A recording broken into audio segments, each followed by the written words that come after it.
Hello, welcome everyone. We will get started in just a few minutes. I'm going to let it reach critical mass and people join, but welcome.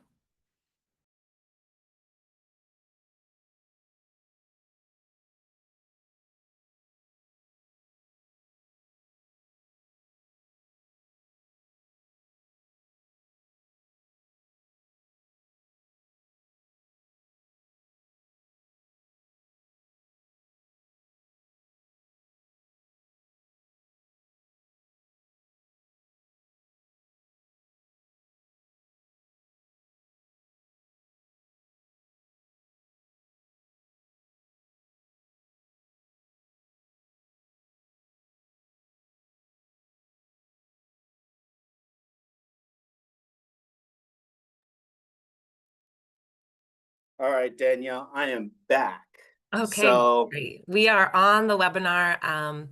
It looks like we've hit critical mass. So welcome everyone to our third Affordable Housing 101 session on project feasibility analysis, how developers assess land use potential for affordable housing. Today's speaker will be Derek Wada, who is the Director of Real Estate Development at Cabrillo Economic Development Corporation and also a SCAMF board member. Thank you, Derek, for being here. And of as a course. reminder, this session will be recorded, and we will be sharing this recording and slide deck with all registrants later this afternoon. And then lastly, we will have some time for Q&A at the end, so please put all of your questions in the Q&A box in the toolbar of your Zoom, because we'll be prioritizing that over the comment section. Just makes it a little bit easier for us to moderate from. And with that, oh, and I'm Danielle Edwards, in case you guys didn't know, and I work with SCAMF. So welcome everyone. And with that, I will give this off to Derek. Awesome. Thank you, Danielle. I'll sort of cue you up to go to the next slide. So, just as a heads up. So, good morning, everyone. First off, a big thank you to SCAMP for inviting me to present today. I really appreciate this opportunity to be here and to share some insights on a topic that's at the heart of what we do every day: affordable housing developments. As Danielle mentioned, I'm Derek Wada. I'm the Director of Real Estate Development at Cabrillo Economic Development Corporation, or CDC. And today's session is titled Affordable Housing 101 Project Feasibility Analysis. So, Danielle, you jumped over one of the slides a little too quick, but it's all good. We've got about 40 to 45 minutes of a presentation together. And then, as Danielle mentioned, we're going to open it up to Q&A. It's certainly not enough time to make you a full-fledged developer, but definitely enough time to give you a solid crash course on how we evaluate whether a site is truly buildable, financially viable, and worth pursuing. I'll do my best to keep it engaging because, as it turns out, project feasibility is part science, part strategy, and occasionally, yes, part survival. So let's jump in, and Danielle, keep on this slide, and then I'll cue you up for the next one. So I'll keep this one quick. We already covered the intro, but just to make it slide official, I guess. I'm Derek Wada, the Director of Real Estate at Cabrillo Economic Development Corporation. I've worked in affordable housing for over a decade, leading projects from concept to keys. My team and I at CDC are currently managing a pipeline of more than 600 give or take units across Ventura, Santa Barbara, Orange, and now Los Angeles counties. And I've had the pleasure and sometimes the challenge of working across every stage of the development cycle or development process. So everything I'm sharing today comes not just from theory, but from real world experience. Navigating zoning codes, managing budgets, working with cities and counties and other jurisdictions, and yes, occasionally pleading with utility providers to show up on time. And we're actually doing that. And I'm actually doing that pleading with utility providers right now on one of our projects that's in construction. So, Danielle, next slide. So, here's a quick snapshot of CDC. We're a nonprofit. affordable housing developer that's been based in Ventura County since 1981. Over the past 4 decades, we've grown from a small, community-focused organization to one of the region's leading developers. And as mentioned previously, we've expanded our geographic footprint to now include Santa Barbara, Los Angeles, and Orange counties. Today, we own and manage nearly 1,200 units of affordable housing with, again, more than 600 units in active development or in our pipeline. And we're continuing to grow, not just in numbers, but in how we serve communities. What makes CDC a little different is our in-house structure. We don't just build housing, we also manage it and provide resident services directly. That means our teams are connected across the full cycle of a project, from site selection and financing to property operations and on-the-ground services for our residents. It also means we're thinking about feasibility through multiple lenses, not just can we build it, but can we operate it sustainably? And does it actually meet the needs of the people who will live there? That integrated perspective is what guides us. And it's at the heart of how we approach development across all the communities we serve. So in that background, a little faded, is an image of CDC's Dolores Huerta Gardens project. We're excited. It's a 58-unit development that will provide permanent housing for both homeless veterans and farm workers.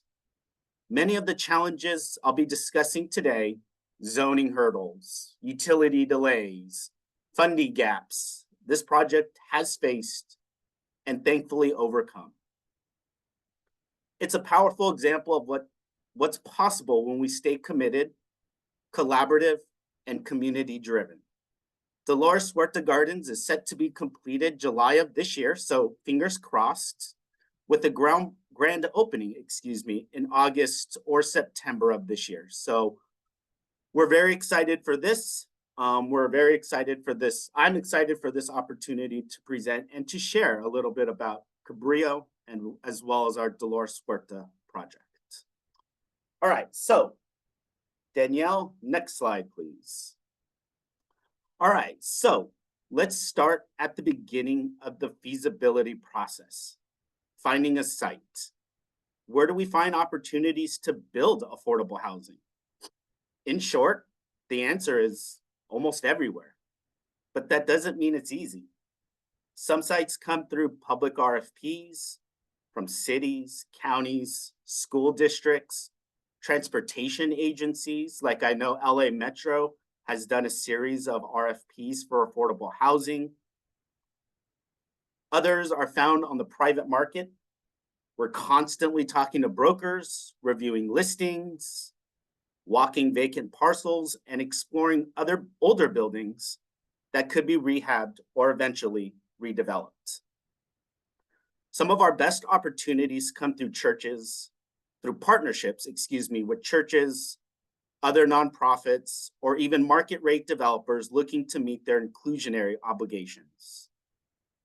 And we're also starting to pay close attention to local housing elements and specific plans, which often highlight where jurisdictions want to see more density and where funding applications get bonus points for alignment. It's part strategy, part timing, and part relationship building. In fact, sometimes the best sites are the ones that aren't even listed. They come through conversations, collaborations, and a shared vision for what's possible in a community. All right, next slide.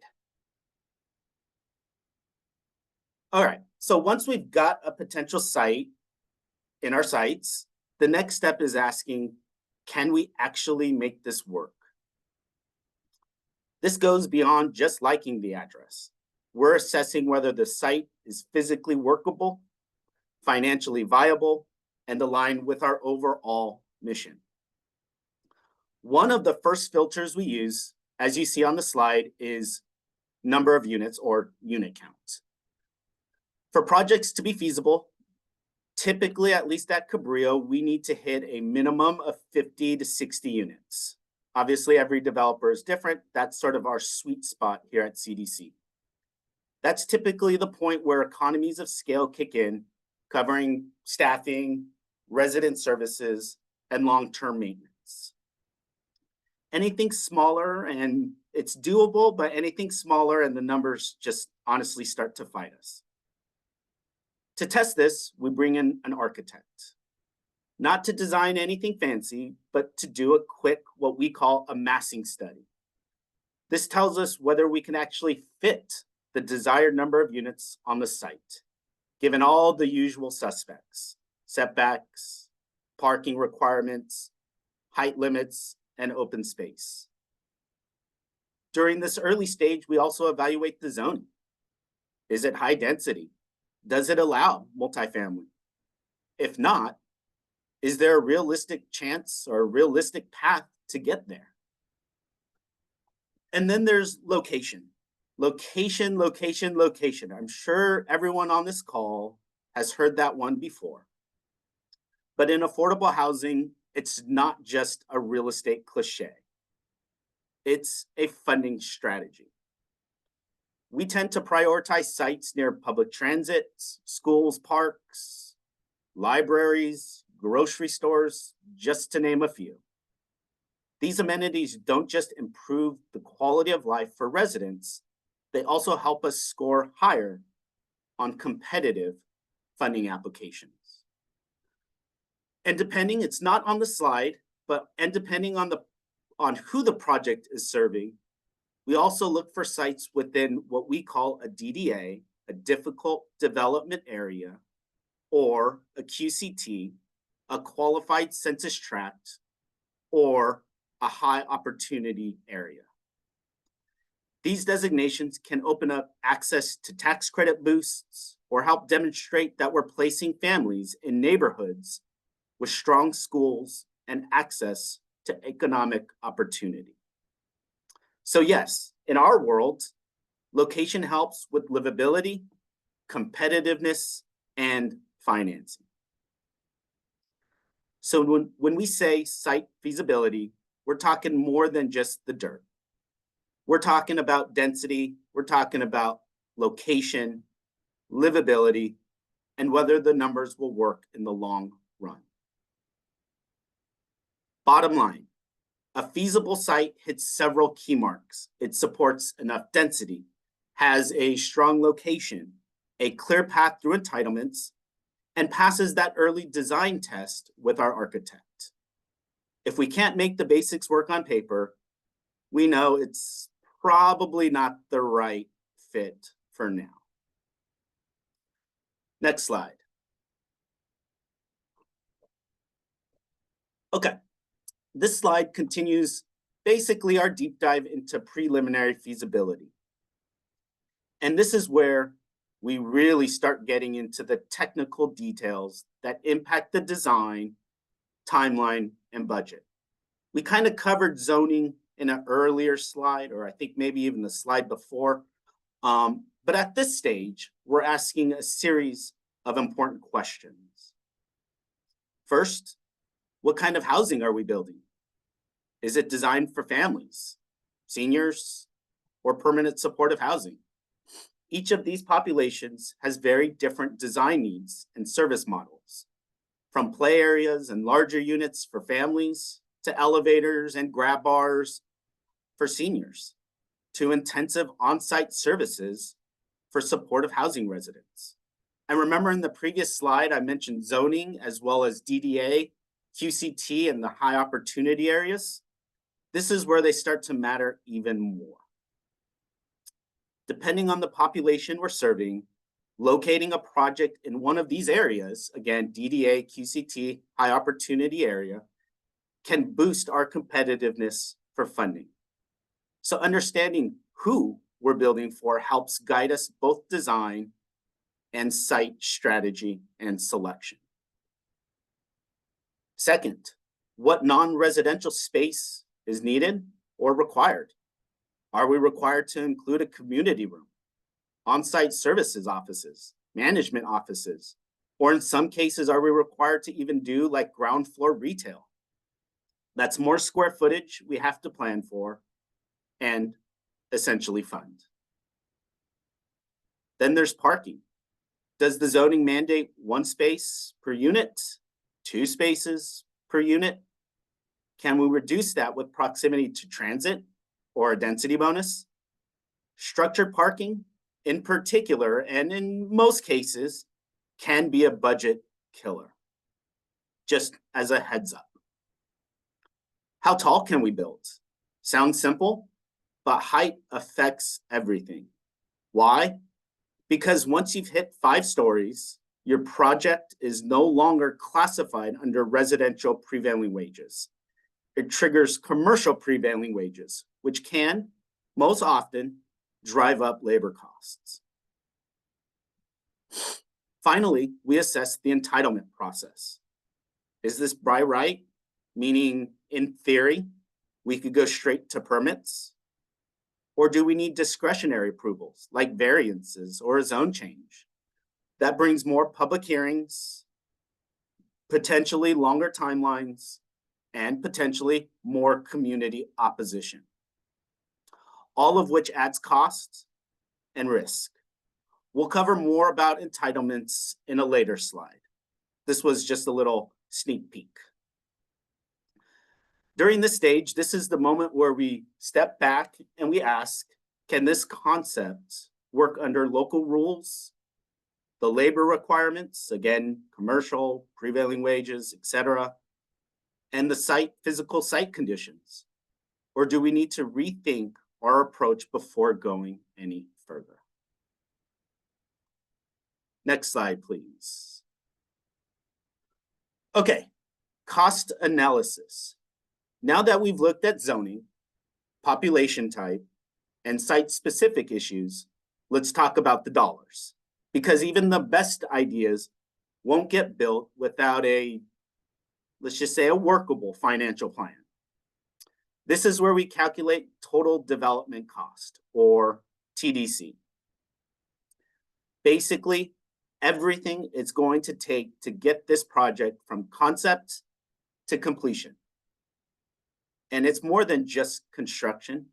On this slide, it lists a series of what goes into it. Acquisition, the cost of buying the land, or again, in some cases, buying the existing property or existing structure. Construction costs, often the largest line item, and obviously highly sensitive to market volatility. During this part, this is where you'll want to engage or bring in a general contractor to give you some preliminary cost estimating. Then there's soft costs, which cover architects, engineers, permitting, entitlements, environmental reports, appraisals, everything that's listed, legal, insurance, all go into soft costs. Then there's financing costs, like loan fees, interest carry, and sometimes required reserves. Construction management, either third party, usually, at least in our case, it's usually third party, but sometimes internal. And finally, an owner's contingency.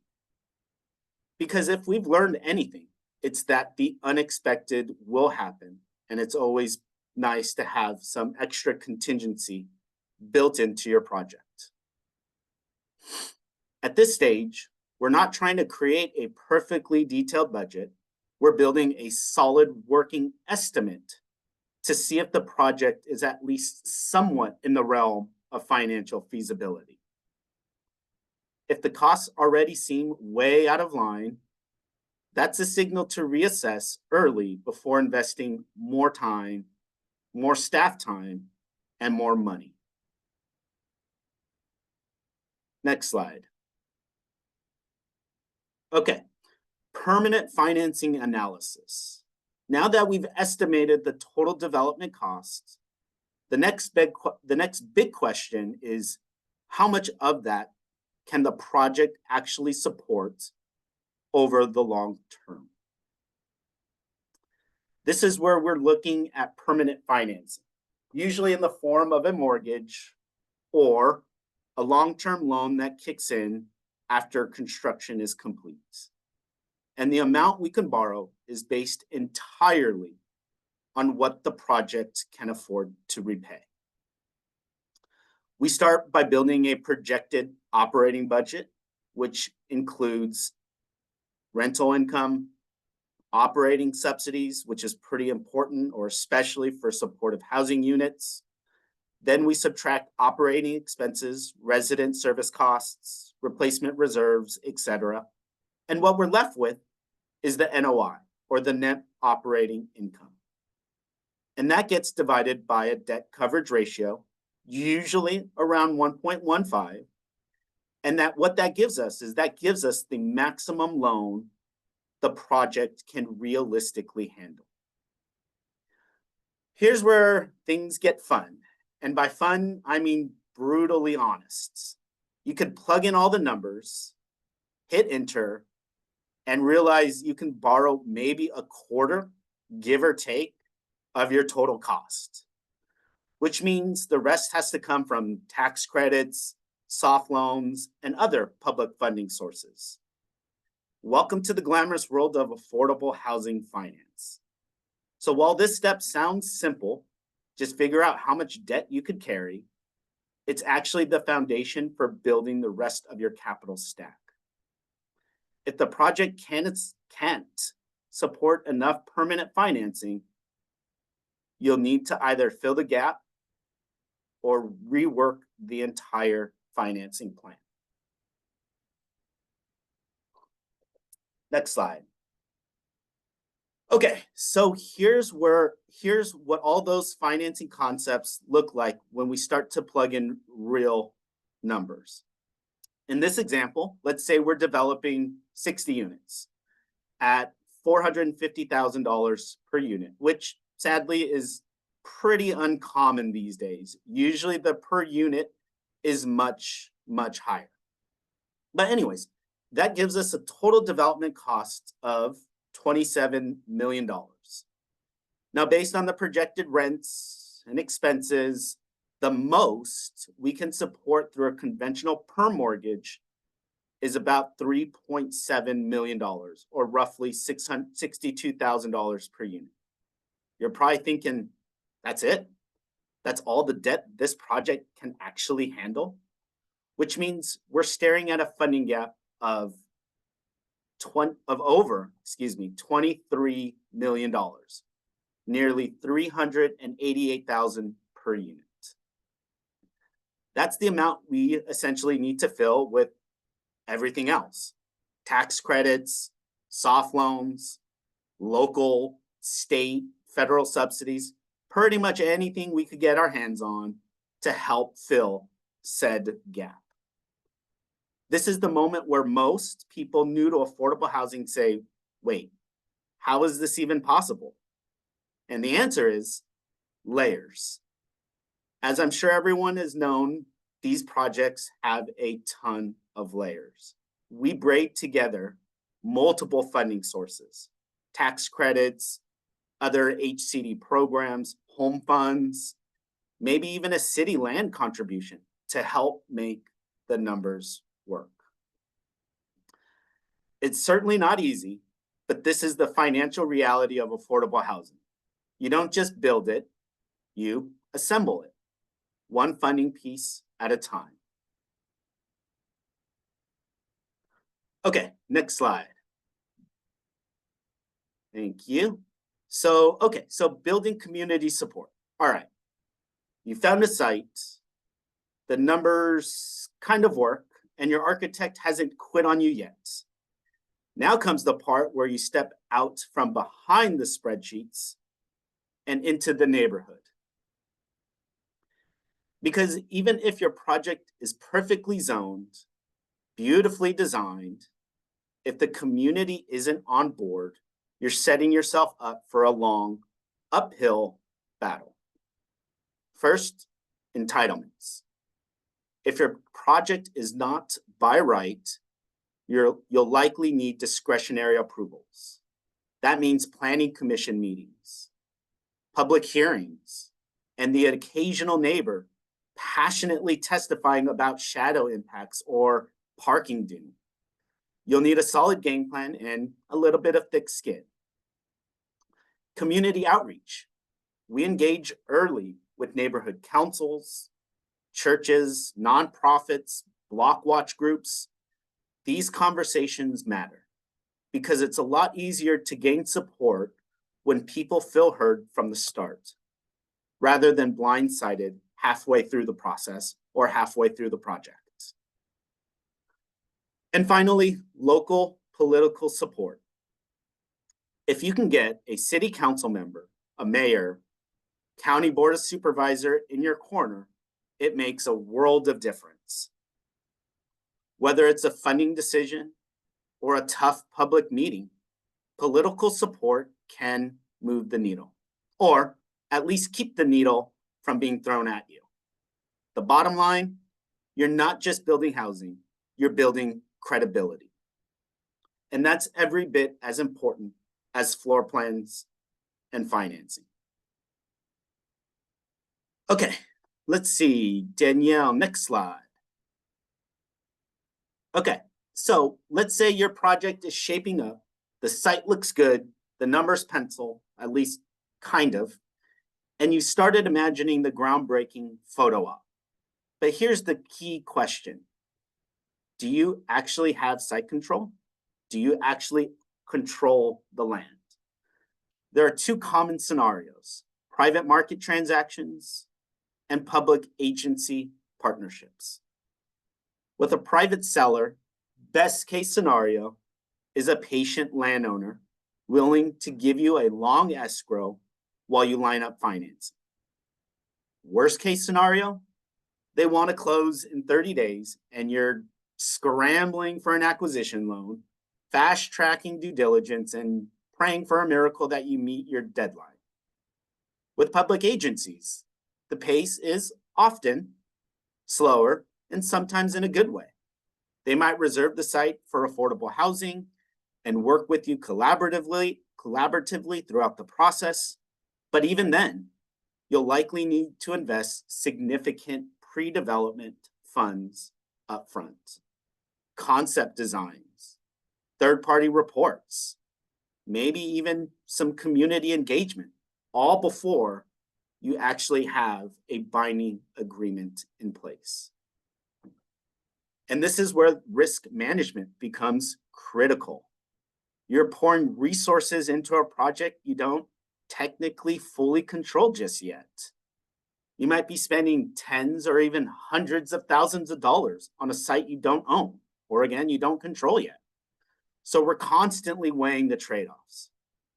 Is the risk proportional to the opportunity? Do we have the ability to walk away if something unexpected turns up? Are we protected if the seller changes course? Those are some of the questions we're asking ourselves during this risk management site control phase. Risk management at this stage means structuring your site control agreements carefully, making sure you've got the time, the flexibility, and the contingencies you need. It also means internal discipline, knowing when to go full steam ahead and knowing when to say, not yet, or at least let me take a pause. It's all a balancing act because this is the moment where feasibility shifts from being theoretical to very, very real. Site control and how you manage the risk around it is often the tipping point between a deal that moves forward and the one that quietly disappears into the maybe next time file.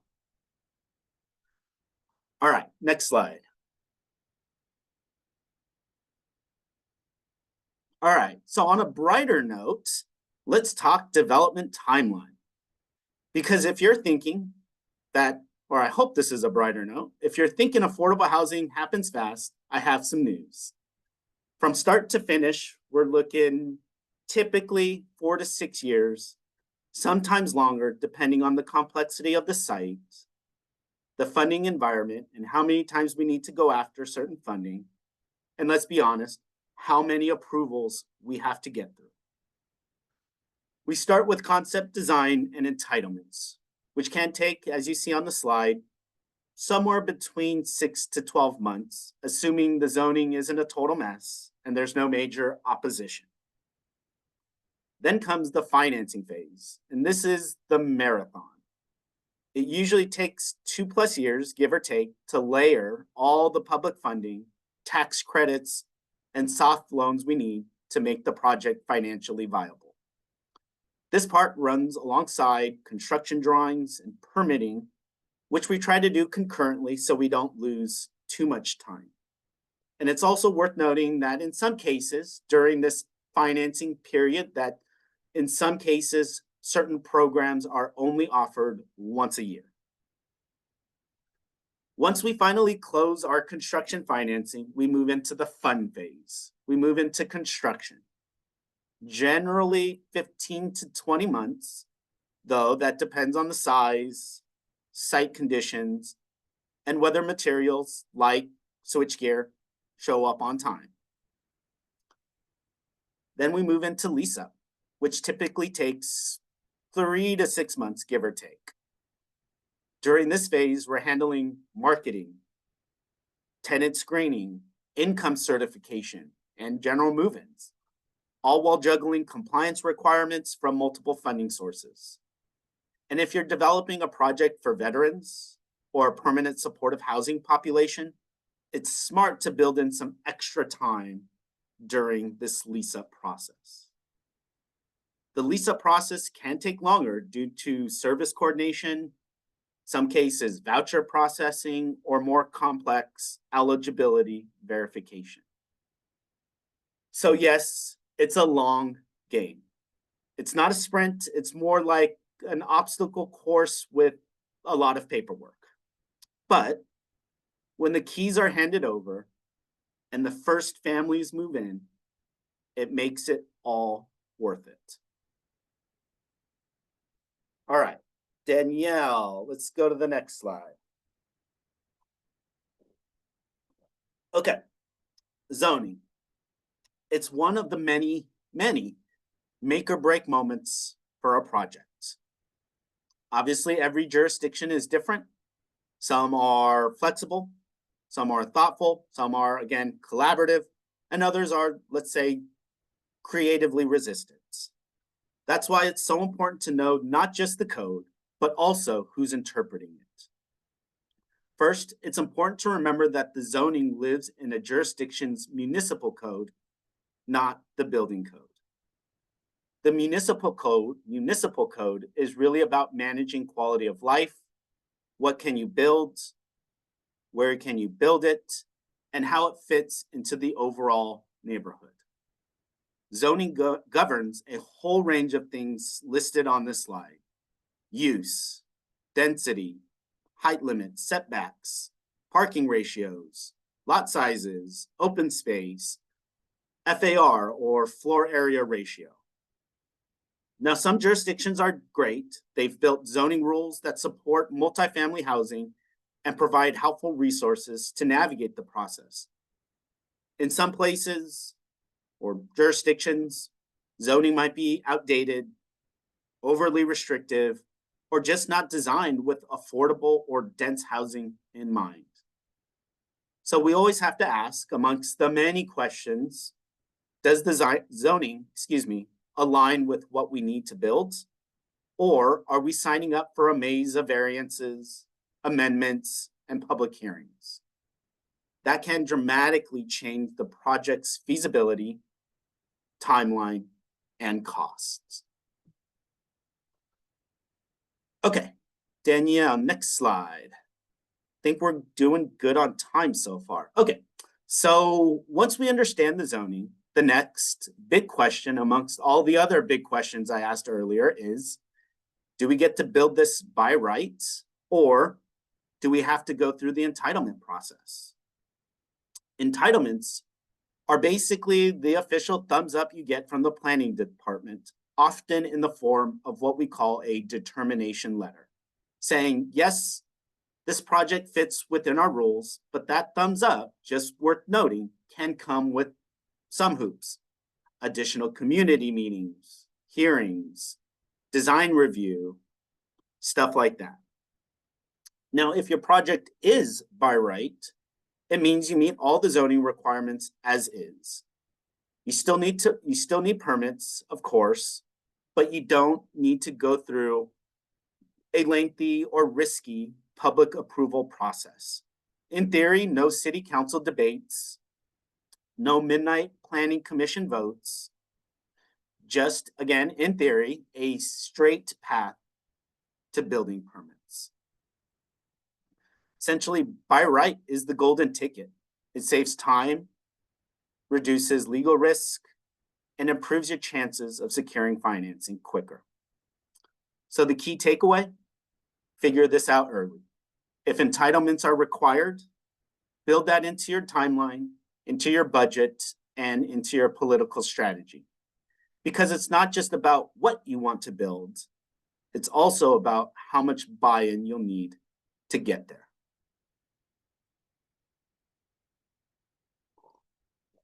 All right, next slide. So if your project is not by right, you're stepping into the world of entitlements. And that's where the real adventure begins, amongst all the other adventures in affordable housing. First, you'll likely need a determination letter from the jurisdiction, which spells out what you're allowed to build, down to the number of units, number of parking spaces, and sometimes the color beige they want your stucco. These letters often come with graphic exhibits attached showing the approved site plan or elevations. Projects that require entitlements usually go through discretionary approval, which means a public body, like a planning commission, or in some cases, a city council or both. This is where they have to weigh in. And yes, that often includes public comment, neighbor concerns, and maybe even a slideshow about why your 4-story building is ruining the skyline. The determination letter will also come with what we call conditions of approval. These might reference the specific designs you submitted, meaning if you tweak your project later, you may have to go back through the process again, and no one wants that. It takes time, money, and a lot of patience to get through entitlements.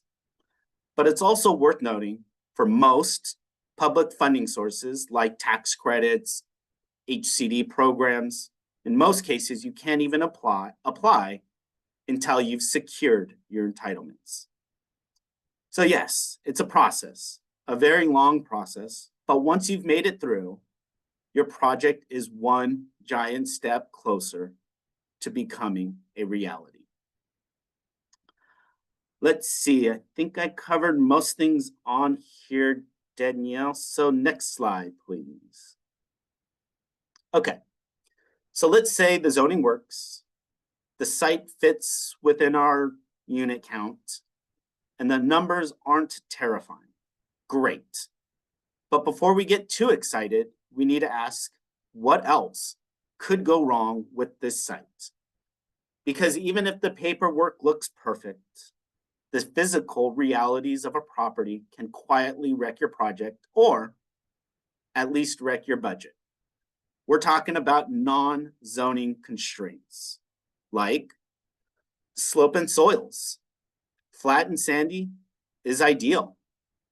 Sloped, rocky, or clay heavy, that's a red flag for expensive grading, foundations, or even special engineering solutions. Lot shape, a clean rectangle, fantastic. A weird, oddly shaped L corner lot with easements through the middle, it's gonna make things a lot more challenging for your architect to design around. Wires and utilities, overhead power lines, underground gas lines, or major utility easements can limit your buildable area and trigger extra costs and coordination headaches. Fire department access. If you've got a narrow frontage or deep flag lot, you might not meet fire lane requirements, and that could cut into your density or kill your plans altogether. Easements. Just because it's your land doesn't mean you could build on all of it. Utility, drainage, and access easements can sneak up on you and take a bite out of your site plan. In fact, we're actually looking at a site right now that has a live stream going through it. And we're having to account for that. And that's eating away about, I think our architect said about 100 foot from our design. So again, just stuff to think about. Street dedications, especially on corner parcels. The city might, in some cases, want a chunk of your property for future sidewalk or roadway improvements. And the last one, of course, historic resource challenges or issues. So let me pause on that one because we've been through it. At CDC, we're currently working on a project, a deeply affordable development on a site that had an existing structure, a restaurant to be exact. At first glance, it seemed like a straightforward demolition, but as we dug deeper, we discovered potential historic resource considerations. That opened the door to added documentation, extended review timelines, and consultant coordination to determine if the structure was eligible for historic designations. Thankfully, the building wasn't ultimately deemed historic, but we still had to go through the many, many months of additional review, additional coordination, and approvals just to move forward with the demolition. It turned out what we thought would be a minor task turned into a very lengthy process that affected the overall project timeline. So the lesson here, even if the zoning says go, the land and what's on it might be telling a different and in some cases a more complicated story. That's why we invest early in site due diligence. Because one utility conflict, slope issue, or possible, in our case, possible historic structure can turn a green light into a flashing yellow, or in some cases, a full stop. Okay, next slide. All right, I know we're sort of hitting the tail end, so let's wrap up with a few best practices for our public agency partners, because cities and public agencies have a huge impact on whether a project moves forward smoothly. First, realistic housing elements are key. If a jurisdiction's general plan says it wants more housing, the zoning code needs to essentially back that up. Updated zoning that allows multifamily without requiring mixed use or other layers of complexity makes a huge difference. As mentioned throughout this presentation, best case, that golden ticket, by right development. Worst case, the project still could qualify for a ministerial review or other streamlining tools under state law. Agencies that build working relationships with affordable housing developers, not just through formal RFPs, but through ongoing collaboration, are often the most successful in getting projects built. And don't underestimate streamlining tools, as I mentioned earlier.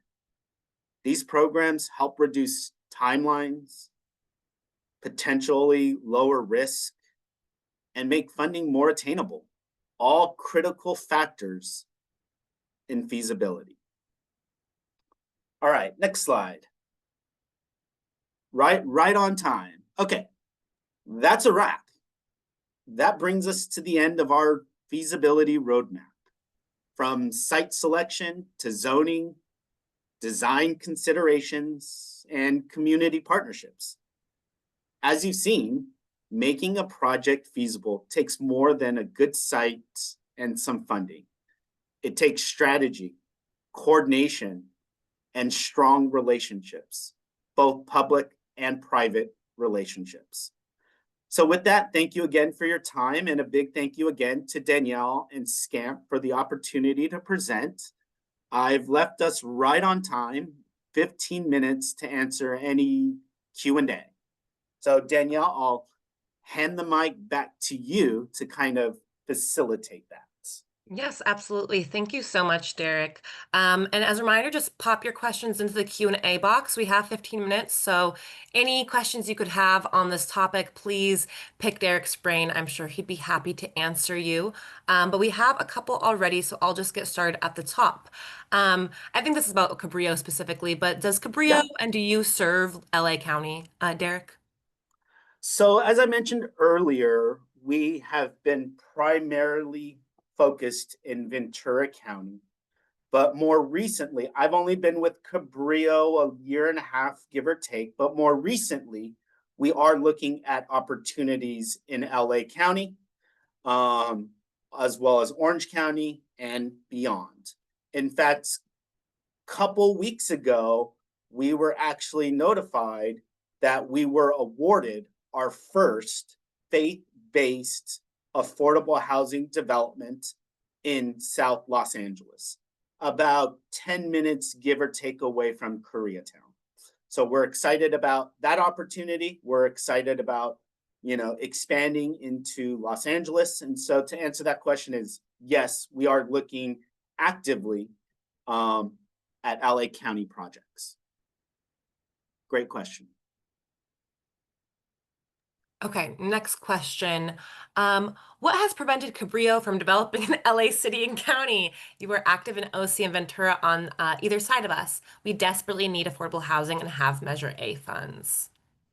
So what's prevented? I think it's just I can't speak to the past, but since I've been here, again, that year and a half, give or take, we have actively started looking into LA. Um, Before me, I can't speak as to why, but I do know now presently we are looking because we know that there is a need for affordable housing up and down the state, and we want to make sure that we're providing affordable housing for those most in need. So I think that sort of answers the question, but we are, and previously before me at Cabrillo, not sure. Thank you. All right, our next question. What would be a ballpark figure of the cost to initially engage an architect in the early feasibility stage? So in that early feasibility stage, when we're talking about massing studies, that's typically done for free, depending on the architect, depending on your relationship with an architect. In all of my experiences, determining feasibility, determining or doing the massing study, our architect usually does that work for free. They usually analyze the site, setback, zoning, etc., and will provide a very high level sketch of how many units can be fit, et cetera, et cetera. So again, in most cases, depending on your relationship, it's a free service that the architect provides. Thank you. Next question. Could you explain more about soft loans? Soft loans is basically, so there's the hard debt, which is usually your construction or your perm debt. Soft loans is basically everything else from your city, your county, if they contribute to the project, that's usually considered soft debt. Usually the state sources like HCD, MHP, that's usually considered your soft debt as well. So it's really everything that is not your typical construction loan or your perm loan falls into soft debt. Thank you. Next question. Does Cabrillo consider renewable energy, so like solar or storage, in their development plans? Yes. So solar is one of those automatic things that we do in all of our projects. We always do sort of the two things that we usually do is all electric for efficiency as well as solar. So we do solar on every project that we do. We look for rebates, et cetera, et cetera. There's a lot out there. But yes, in short, Cabrillo does solar on all of our, at least all of our new construction developments. Thank you. Mhm. Next question. Did you use Measure H or HHH funding awards in the past to help with funding gaps? If yes, what were obstacles, if any, to getting those public funds? So briefly, I've worked with at least the Triple H program. So before Cabrillo, I worked at another nonprofit. And at that time, that other nonprofit was developing in LA. And I've secured Triple H funds for one of their projects before my departure. But in terms of how it works, lessons learned, et cetera, I can't speak to that at the moment, just because at that time I only secured Triple H funds. I didn't get to close out the project, so to speak. Thank you. Next question. Of all the best practices public agencies you work with currently follow, which do you find the most beneficial to affordable housing projects? So can you elaborate a little bit more? So public agencies like working with the city, working with the county, which ones are easier or a little bit more challenging to work with? I That think I think this person is just asking kind of across the board, what are the best kind of the best of the best practices that we provided that make it most easy for you as a developer to kind of get the affordable housing actually developed and what kind of can the public agencies do to help? and I think I may have mentioned this before, but it's really just working with your local municipalities, working with your city council members, city staff, county board of supervisors, really to start garnering that support. Because as I've mentioned, getting the public agencies involved, the earlier the better, and makes a world of difference for these affordable housing projects. Great. Our next question, would you be able to talk a little bit more about securing funding from the low income housing tax credit? Yes, and in short, so there's basically, and Danielle, I'm not sure, did we already do sort of the Yeah. financing one? Yeah, we did. Okay, To help answer this, I'll let Derek answer this question, but if anyone is interested in kind of a deeper dive into the financing portions, we did just our two first sessions were both on financing. One was kind of the core elements, and one was more of the long-term affordability and cost drivers. And we have links to both of those on our YouTube. I can drop them in the chat in a second here. But Derek, go ahead and answer the question. so in terms of securing tax credits, as Danielle mentioned, there's a previous workshop, so I won't dabble into it too much, but usually there's two pots. There's the 9%, then there's the 4% routes. Both have now become very, very competitive, and even more competitive in where Cabrillo originally served, which is that Central Coast, Ventura County, Santa Barbara, SLO County, et cetera. It's been extremely challenging. And the one thing, yeah, it's just been challenging just to secure tax credits altogether. There's a lot of things that we have to take into consideration. And the one thing that's actually worth noting is once you've secured your tax credits, usually tax credits is the last piece of financing that go into a project. Why? Because once you've secured tax credits, you have 180 and in some cases 194 days to go through what we call construction loan closing. And that's really, in my opinion, and we didn't cover this, I wasn't sure if this was covered in other sessions, but usually that construction loan closing, in my opinion, is typically the most important phase of the development cycle. Because if you don't meet that 180-day, 194-day deadline, usually the project starts to fall apart. And during this 184, 190, 180, 194-day closing process, This is where you're securing your general contractor, signing them on, bringing on your investor, bringing on your lender, stuff like that. And it's usually the most critical. So that was a little snippet about tax credits and how it's competitive, why it's typically the last piece of financing into your project, and that subsequent construction loan closing. That's more or less attached to the tax credit program. All other programs usually follow and have something similar. So I hope that answered and didn't go a little bit too off tangent there. No, thank you.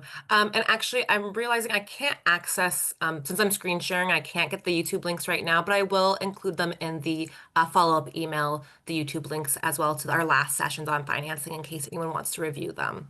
But back So to the Danielle, questions. quick question. Any questions that we don't get to, will there be a chance for me to like answer them? I don't know how we could like answer them and disperse it to the group, but I just wasn't sure where we stand, and I just wanted to Yeah, make sure everyone has their yeah, first question.